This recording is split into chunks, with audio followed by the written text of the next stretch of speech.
I am totally all right.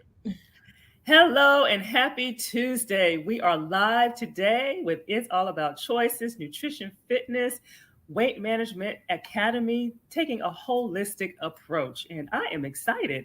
We have our monthly up close and personal segment with our very own special guest, Miss Tracey Jackson, Hello. hailing all the way from the MIA, Emma. Florida. Sweet. How are you feeling this morning, Tracy? I am feeling wonderful. Thank you so much for having me today, Sandra. Thank you. I really, really appreciate you taking time out of your schedule to speak open, honest, transparently to our listeners today. And I know you have a lot to share A that lot. will really help people out. Yeah. And I have titled, or not I, but Tracy's story is titled "How She Finally Lost 40 Pounds Without Gaining It Back, Despite Years of Extreme Dieting That Led to Hormonal Imbalances, Oh my Nutrition Deficiencies, high sugar, high cholesterol levels, and it was actually put on anxiety meds. So Tracy has a lot to share today. And God. and if you are surprised, just say I relate. Okay. So we got a live person that's really here to talk about some serious real talk. And Tracy and I, Tracy, she has overcome many, many obstacles. Battling weight and battling dieting over her majority of her life, and so we have some familiar roots. We go back to FAMU. Specifically, we were in the Marching 100, and but our paths did not cross until 2020. And so the beauty of HBCUs, no matter when you matriculated through, there's always a connection when you finally meet. And in the band world, it's all about our freshman year. So Tracy came in '97, and I came in '88. So and see, I was long gone when she hired for Seven Hills, but we met in 2020. And we have been connected ever since. And Facebook also has a really big advantage of connecting people with similar interests. And so we are both part of a private Facebook group, and it's related, and it has Marching 100 ladies in this group. And so I would post in this group on a regular basis. And then one day, she reached out to me, and she after what she termed at that time the crash, and she's going to go into more details about what that is. And that occurred from extreme dieting that she had experienced.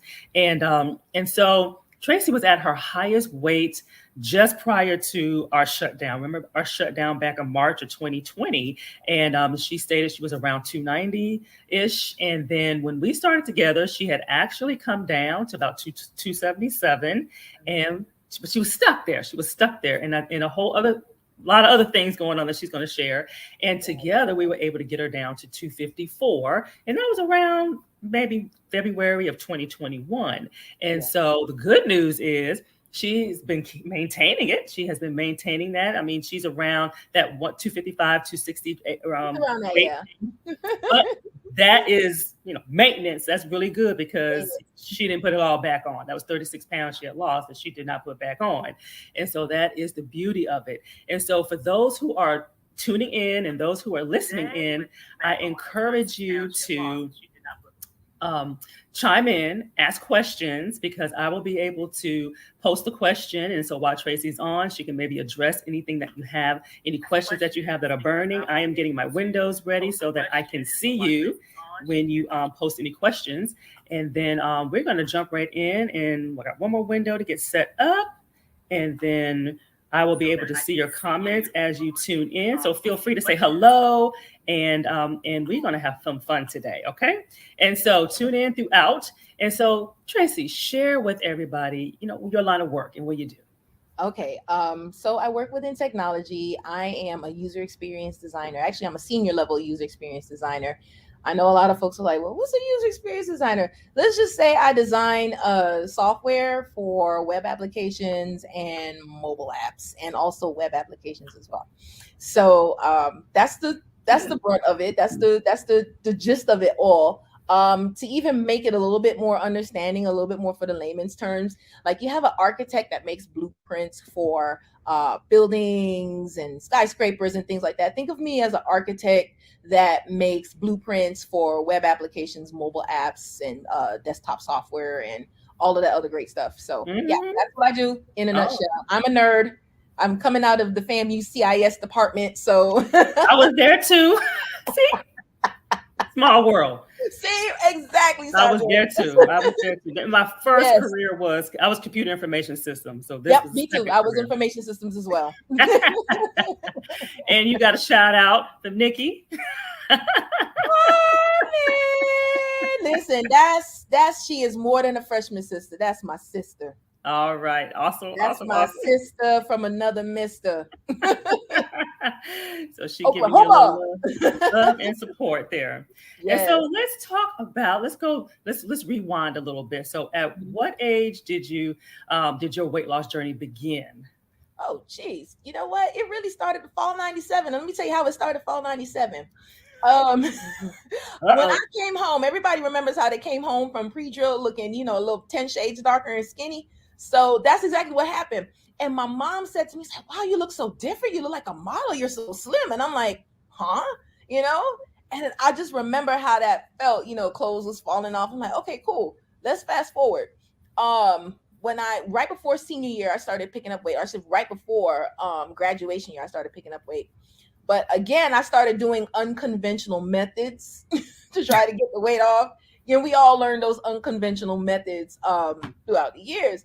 So it's like, all right, I'm about to, graduate. Let me just, eat this cup of soup and some bread and water and just call it a day. That's all I ate the last 4 months of my graduating year at A&M to lose the weight. I think I lost about 30 pounds. I just had tomato soup and toast. Breakfast was like a cup of oatmeal. I don't remember eating much, but either way, fast forward again. I graduate, go home, the weight comes back. More unconventional methods. I just remember trying to, cut calories by dang near starving myself and exercising like a maniac. That worked several times, off and on over the years. And then I want to talk about 2017, which was, I like to call it the crash.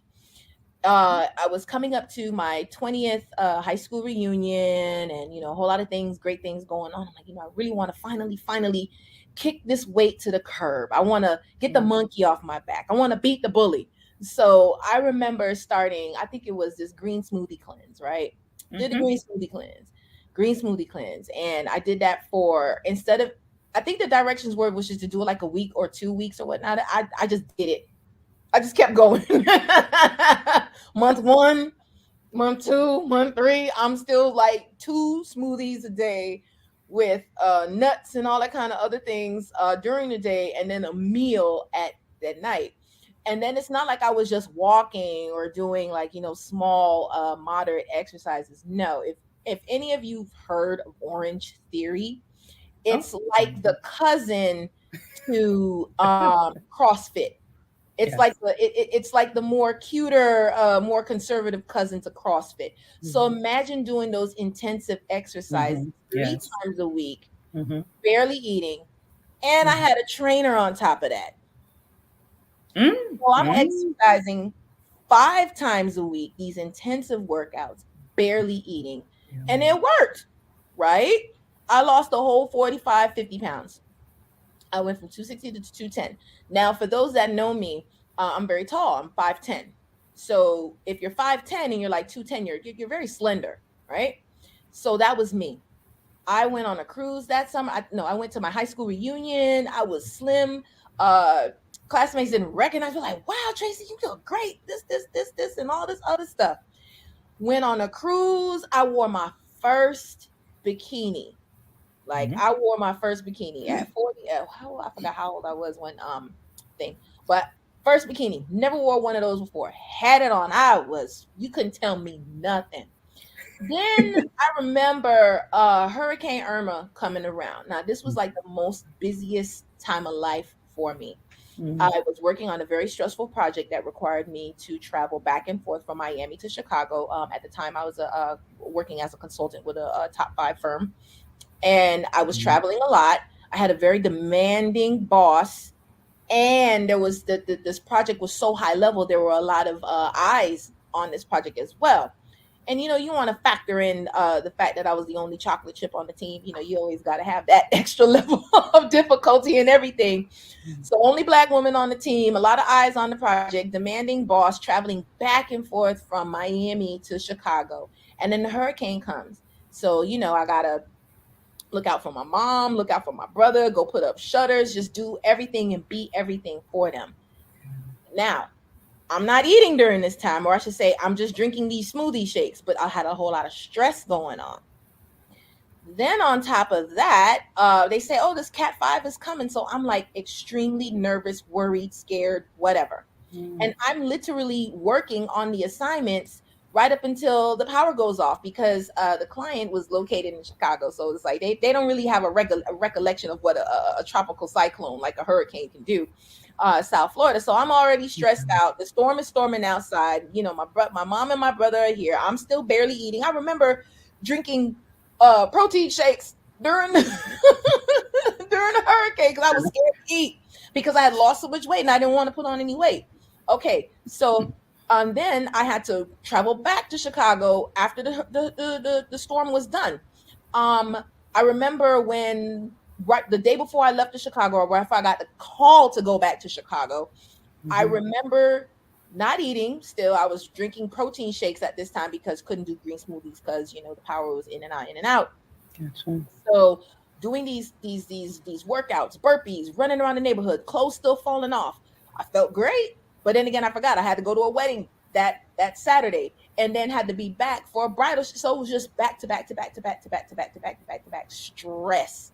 And next thing you know, I'm in meetings and I'm experiencing heart palpitations, and I'm like, what the heck is going on here? Either way, that really busy period passed, and catch this. I was so busy I couldn't buy a dress down in Miami. So when I went to Chicago and I was traveling for work, and this is what weight loss does to you. It makes you feel like you can do anything, but not knowing that your body's being destroyed. I walked right into a Marshall's. I snagged a size 14 dress off the rack. I said, oh, I know it's going to fit. And that's why I'm like, oh, this is great. But not knowing that my heart started palpitating. I started having headaches. I started having dizzy spells. Then insomnia hit. When my first bout of insomnia hit, I was like, oh my gosh, I don't know what's going on. Couldn't understand why I couldn't go to sleep. But I look good. Okay, great. So I kept up with the smoothies. I kept up with the protein shakes. I kept up with all of that until my body finally gave out on me. They were going to send me to Atlanta to do some work, and I literally sat down in my chair and I was so overwhelmed that I just started tearing up because I didn't have any energy, and I just started feeling nervous and I just started shaking. And I went to my doctor. And the first thing the doctor said, oh, Ms. Jackson, you lost a significant amount of weight. How did you do it? I said, oh, I've been doing this. And the doctor started looking at me like, but you're not eating. What's going on with your nutrition? And I'm like, well, I had to lose a whole bunch of weight. Well, how fast did you lose the weight? Oh, a couple months. So needless to say, I had to temporarily take anxiety medication, and I had to start eating again to reverse what was going on in my body due to a lack of nutrition. So Christmas time was an eye-opener for me. Now catch this. I said the last dress size I had was a size 14. Okay. I still wasn't eating all the way. I was still going through the symptoms and still trying to get myself back to, where I was. And I was going to a Christmas party. So I grabbed a size 14 off the rack. It was too big. I was like, oh my gosh, maybe it's this particular dress. I grab another 14. It was too big. Then I was like, oh my God, let me grab this 12. I grabbed the 12. I put on the 12. The 12 fit, and it looked like it gave me another week of still not doing what the doctor was telling me. I was going to be in a 10, but I wasn't happy about it because I was very nervous and I didn't know what was going on with my body. And it's almost like my body just started to protest me and say, you know what, Tracey, we're done. We're going to shut down until you actually start giving us some real nutrition. So the following, so a month later, I was put on another travel project again. And that's another thing. When you're working these high stress jobs, I didn't realize if you're not putting enough nutrition in your body and you're working these high stress jobs, it could actually do some damaging effects. So I'm traveling. My work travel group, they skew, a little bit younger. So they're into the whole foodie scene. Right. And we were eating 3 times a day. We're having breakfasts, we're having lunches, we're having dinners. Next thing you know, the more I started to eat, the less and less I had to rely on the anxiety medication, to the point where I what's it called it? The dosage was significantly reduced. And I was like, wait a minute, I'm eating. This is why. This is why. So yeah, and of course, with the nutrition and the eating, and next thing you know, the body's like, well, we're just gonna hold on Mm-hmm. good food because we don't know if she's gonna starve us out again. Mm-hmm. And that's exactly what happened. Um, and right before I went to hooked up with Sandra, I went back to, okay, well, the weight is coming back. And I mean, the weight came back with a vengeance. It came back with cousins, friends, uncles, aunts, nieces, nephews, boyfriends, girlfriends, boo things. It came with luggage. It came with everything. And no matter what I tried, Mm-hmm. back to the green smoothies. I went back to killing myself in the gym. Matter of fact, I went back to the same trainer. And he was like, oh, okay, we're going to do this. And I mean, he pounded my body. When I say Mm-hmm. he tried to pound my body, he couldn't even make a dent.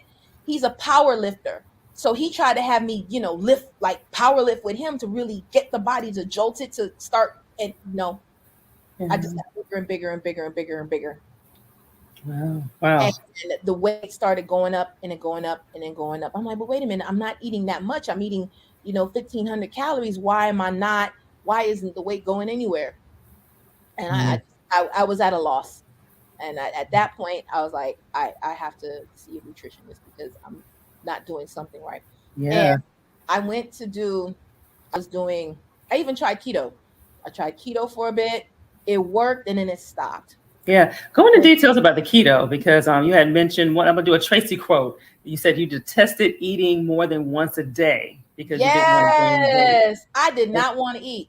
Yeah. So talk about, you said you did strict keto. So give I did strict people the keto. details of that, just in what I you did exactly. And Oh God, I literally did strict keto. Sometimes I would do strict keto to the point where I was doing the OMAD, 1 meal a day. Mhm. I would just eat 1 meal a day. And for some reason, my body was like, I want more food. And the more I kept putting, the more I would, eat, do the strict keto. It was like my body would just stall. It didn't want to lose the weight. It didn't want to not lose the weight. It didn't want to release the weight. Mm-hmm. It didn't want to release the weight. Mm-hmm. So I kept going between keto and I kept going between keto and green smoothies.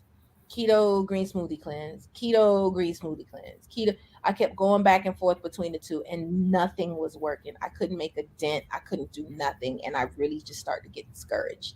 Okay. And how long would you say you went through this slump here? Oh my gosh, let's see. 2017, 2018. I got to you at the beginning of almost at the beginning. So that was about what, late 2019, 2020? Yeah. Mm-hmm, yes. Yeah, 2020. 2020. So it was about, let's see, 2019. That's when I went on a cruise and came back heavier. Don't go on a cruise. But actually go on a cruise, but just anticipate you're gonna put on 10 pounds. But either way. When I got back from the cruise and I was like, oh my goodness, I got to do something here. And that's when I went up to my heaviest, and that was 290 something. 290. Gotcha. By the time I got to you, Sandra, I was 290. Mm-hmm. And what would you say how would you describe your relationship with carbs? Oh, I hated them. I didn't even want to touch them. Like somebody would say bread. Oh, don't touch bread. It was like, don't touch bread. Don't touch rice. Don't touch potatoes. Don't touch any of that stuff. Don't touch. And for years, I did not eat carbs. Or if I did eat carbs, it was very minimal. Mm-hmm. Mm-hmm. And it, like I said, when I was younger, it worked. When I got older, it didn't work. Yeah, yeah. And what was your challenges with food cravings, like sweet cravings, and how? Horrible sweet tooth. Mm-hmm. It was horrible. Like, I would eat 1 meal a day, right? Or eat once a day or barely eat, but I will take down 4 Subway cookies from Subway in one sitting and not care. Because that's how horrible the sweet tooth was, not knowing my body was like, I need carbs. Yeah. Yeah. I need Yes. carbs. Yes. I didn't know. Right. And that's exactly what happened. That is like one of the number one triggers of if you restrict too much. I mean, we all need carbs. Yes, we all need a cap on carbs. You know, everybody's amount is different. But when it's too little for what your body needs, then you will crave Oh, everything under the sun, everything that you are trying to stay away from. it was It's what you will horrible, crave. Sandra. It was horrible. Like now that I'm back to eating because now I'm a amateur, or I should say a newbie duathlete. So I have to eat or I will pass out on a bike. I'm a Yes, cyclist slash ma'am. duathlete. You're lucky you Not didn't pass that with Orange Theory. right? So it's Yes. like if I'm about to do these 100 miles on a bike, I need to eat. So now Hmm. that I'm doing the eating and whatnot, I don't even crave for the cookies anymore because the Hmm. body is getting it's More of being what it needs. Yeah. satiated with You other have a things. cookie and you're okay with it, but you don't need to eat like a dozen of them to, I don't. to I satisfy don't. you. Now Yeah. I will say 3 weeks ago I took down some Girl Scout cookies and Well, you but know, it's that season. It is that season. And so tell us about the, satisfied that, and then okay, we're done with that. yep. Now we're back into training. So, Hmm. Yep. And so but share more about the crash, because I think that's about I think that was a trigger that led you to reach out to me. So tell us about what was that crash the in your. crash actually, the crash was me just basically looking in the mirror and saying, I do not like what I see. I don't like how I feel. I remember, and I used to do a lot of 5Ks a long time ago. It wouldn't be nothing for me to go, jog a mile or jog 2 miles or go down to the fitness trail here in Aventura, Florida, do, like a quick 3 mile and be done with it in less than like maybe 35, 40 minutes tops. Mhm. When I started jogging and when I started feeling my left knee, I would feel a sharp pain. I knew something was wrong. I had way too much weight on my body and I just didn't know how to get it off. And I said to myself, I have to do something. What I'm doing is not working. And my best friend said to me, she's like, well, why don't let's try a nutritionist because you restricted so much out of your diet, Tracey, that your body is like, what the hell? And I'm like, okay, we're going to take a shot in the dark here. And I was like, oh, great. I'm in the Marching 100 Women's Fitness Forum. There's a nutritionist in there. And she black. So It kind of worked out. About the cultural eatings of black women. Yes. I come from a Jamaican background. Yes. But I need someone to understand. Yeah. Yeah. Cultural, traditions and foods and whatnot, because we don't want to give up our jerk chicken. We don't want to give up our, me, like I said, I'm Jamaican. Yes. We don't want to give up our festival, which is basically, fried white flour. Anyway, but yeah, so I'm like, well, let me talk to this beautiful black nutritionist, and this is like a shot in the dark, last stop before I go pawn something and go down to Dr. Miami and some liposuction or something. And you know what? It's funny you say that because I hear that a lot. It's almost like going to a dietitian is the last resort. Like you tried to go at it alone for years and years and years. We did diet A, B, C, D, all the way to Z. and finally, and it's a double-edged sword. It's almost a good thing and it's not so good thing, because at least I know that you're not going to have any doubts. You got it out your system, what didn't work, with the things you tried. And so now we can only go one way, which is down. We can only go one way now, which is weight loss. And so and so would you how would you encourage others? Like when should they have that stopping point to say, hey, you tried, get help? Like when do you feel, based on your journey, like when do you wish you would have done it, looking back in retrospect? It's that moment when you realize that your body will tell you. Your body will tell you. And when you start feeling your body breaking down, when you look at your body in the mirror and you just know, like, this is too much weight to be carrying. That's number one. Number two, when you start when you start experiencing things like insomnia, when you start experiencing things like knee pain, when you all of a sudden you're at work and it's like heart palpitations, like stuff that you wouldn't normally feel, that you're feeling. And we all say, okay, because it's age. All right, yeah, it's age. However, what can we do to combat that? Like what kind of cushion can we ensure that we have in place so that we can mitigate some of these things that are going to happen? Because I'm 42 years old. I'll be 43 in August. I don't care about sharing my age because I don't look it. Age is nothing but a number. I'll throw that out there. I don't look it. It must be the bike in Orange Theory keeping me looking young. Yeah. But you want to make sure that there is a cushion to kind of mitigate, what's getting older, like and when bodily functions and things, start to kind of not do what they're supposed to do, and nutrition plays a big part in that. Yeah, it does. It does. And we have some comments. And so for those who are still on, definitely make comments, ask questions. And so we're going to say hello to Tiffany. And she is speaking in line with you, saying she doesn't eat enough in her relationship. She has a love-hate relationship with carbs. And so, and trust me, I like I told Tracey, it is very common. You are not alone. I mean, everything you read, see the marketing out there. Why it looks great. I mean, people are losing, why would you not follow it? And then here I come along, you need to eat some carbs, you need to eat a little bit more, so it's almost like, wow, she's saying something totally opposite, but yet XYZ lost this many pounds. And especially if the person is losing, Tracey had lost a lot of weight. So it's hard to tell somebody, eat some carbs when they're telling you, oh, I lost weight because I did eat carbs. But the whole point that she's trying to express, and that the main message that we're trying to get today to you all, is that you got to think long term. You got to think about the total body. And in the short term, it seems to work, but we don't want other aspects of your life to suffer. Like, unfortunately, she had anxiety, she had insomnia. You have some people who their cholesterol gets high, their sugar levels get high. So you don't want all of that to suffer just because of weight loss. We want to be able to lose the weight and still keep your body whole and still keep your body healthy all at the same time. So we want to be able to address the total body. And so how has your relationship with food changed since you've been able to use food as medicine now? Oh gosh, it has changed dramatically. I no longer really see it as an enemy.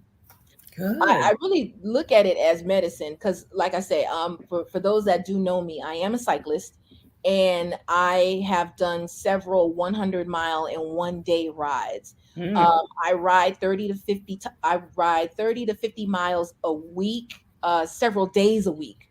Nice. So I cannot be starving going out on the bike. I will pass out. Yeah, you're right. I'm on a road bike. I'm literally, gravity, right? I'm using my legs and legs and gravity to push me forward on the bike for miles and miles on end. And also I do several fast rides a week. Matter of fact, tonight I'm doing a fast ride with a bunch of men. Who they ride fast. But I need that energy so I could pedal so I don't pass out. Yeah. And how are you doing physically? Energy levels that you used to experience, headaches, fatigue, the headaches, fog, mental fog. How is all that? The headaches, fatigue, and the mental fog stopped. Good. It stopped completely. So now sometimes I'm like, and sometimes my mind will try to revert back to, oh, you only need one meal a day. I'm like, no, I'm gonna eat this breakfast. I'm gonna eat this lunch. And after this ride, I'm gonna eat this fish with this potato and some vegetables, and I'm gonna eat. Yes. Think post workout. Yes. I already have my items lined up to cook after when I get in from the bike ride tonight. Matter of fact, after this, I have my lunch, big lunch sitting at the desk because I want to make sure I have what I need in my body. Exactly. And remember, she's 5'10", so she's not, 5'4", so she needs to eat in order to fuel the body and her level of activity. You know what I'm saying? I need to eat. So 1,200 calories is not going to cut it for everybody. Right. And so what are your top 3 things that you would say that we did together that you found most helpful for you and for your longer term success? Oh my gosh. when you actually laid out, hey, here's the amount of carbs you should be eating a day, here's the amount of fruits, here's the amount of protein, here's the amount of vegetables, here's how many times you should be eating a day. That was a game changer for me, because we're so used to the, okay, 3 square meals or whatnot, and sometimes I slip, like Matt, I just said, breakfast, lunch, dinner, but I should be thinking about, well, dang, I'm talking to Yeah, son. a few snacks, right? Depending on. Like, oh, she gonna pull me to the side, Tracy? No, no, no, no. I'm quite sure your body told you. Right, body like, Tell you, but that's good. but definitely going over the amount of food I should be eating per day and at the intervals I should be eating. That's Good. number one. Number two, the kinds of foods that I can eat. Right. I remember we were talking about this earlier when you said, yeah, you get a slice of potato bread, potato and bread in the same. That's what you talking about, Willis. So wait a minute.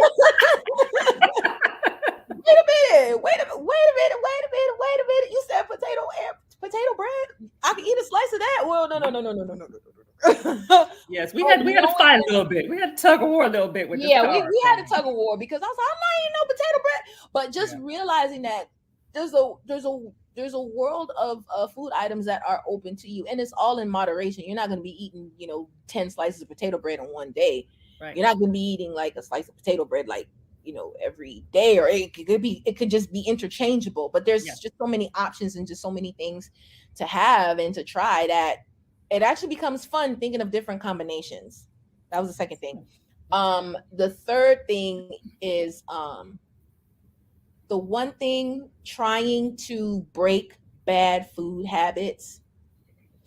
And when I say bad food habits, it's not, I eat a hot dog every Friday.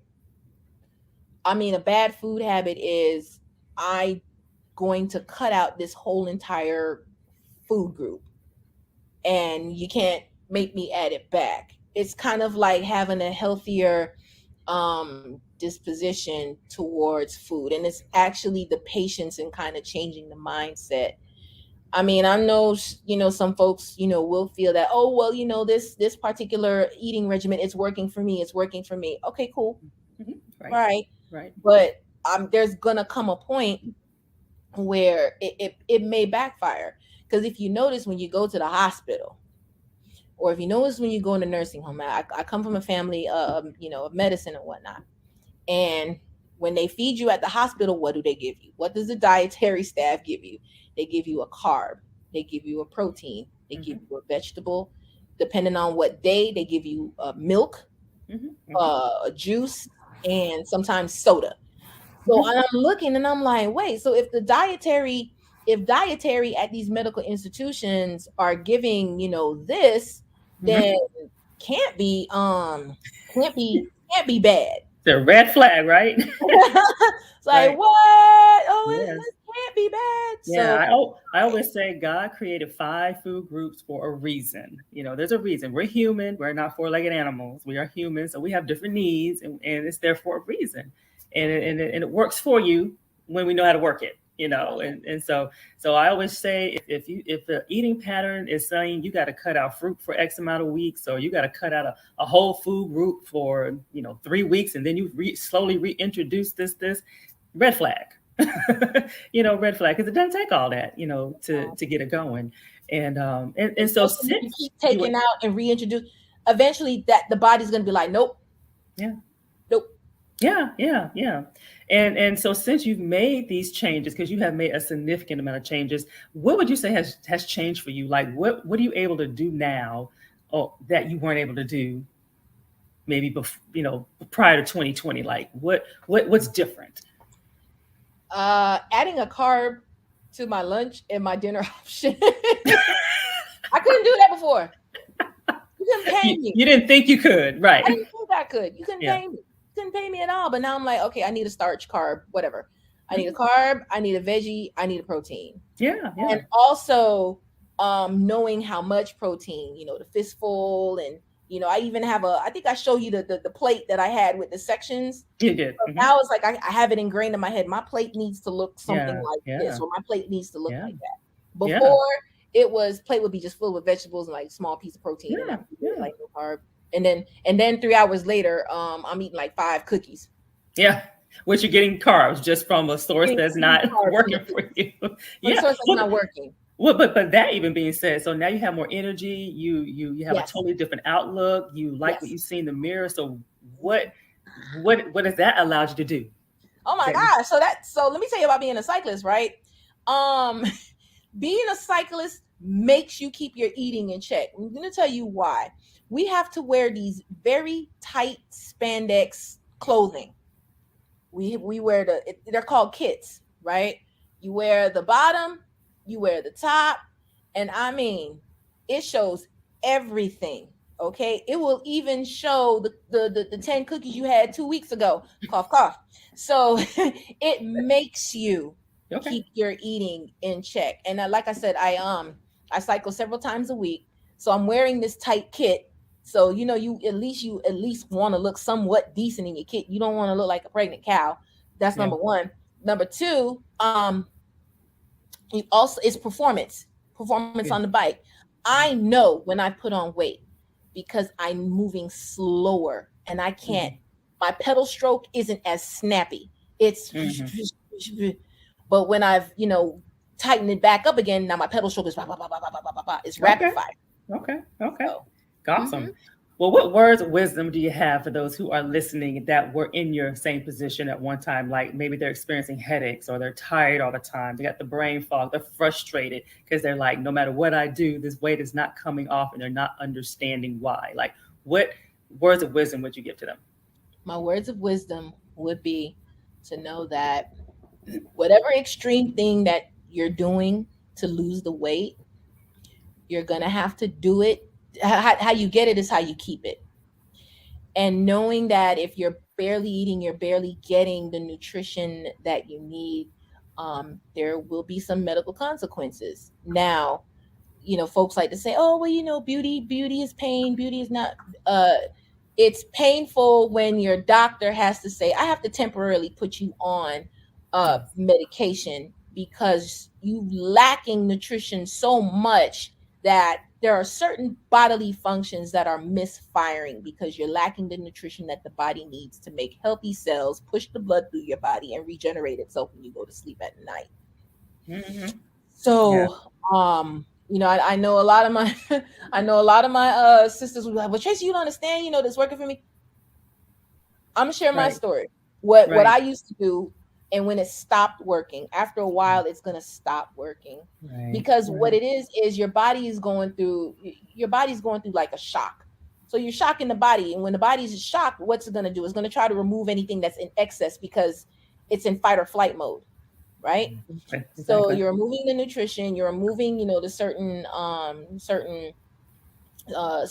food items and whatnot. So it's like, oh my gosh, let me now go use this secondary source of energy to whatever. But after a while, Hmm. that's Yes. gonna stop, It will and shut then it's down. gonna stall, and Yeah. your body's gonna shut down, and then other Yeah. things will start to shut down as well.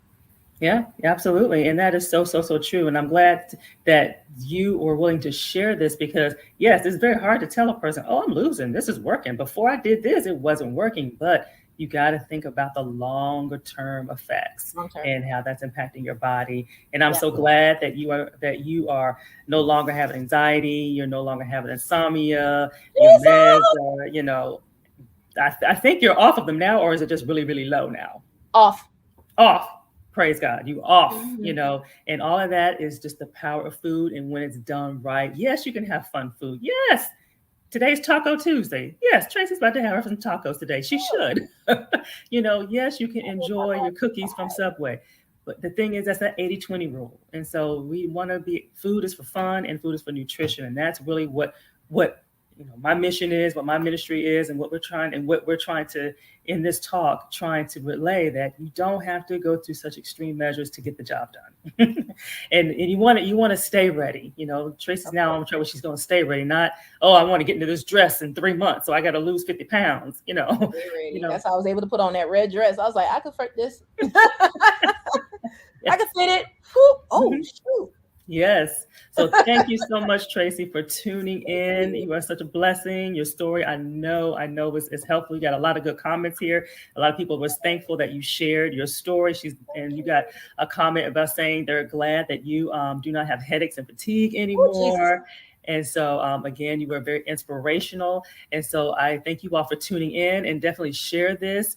And so you can listen to the replay, and I will be back with you next week, same handle, live on next Tuesday. So everybody have a blessed evening. Thank you again, Bye. Tracey. Bye, everybody.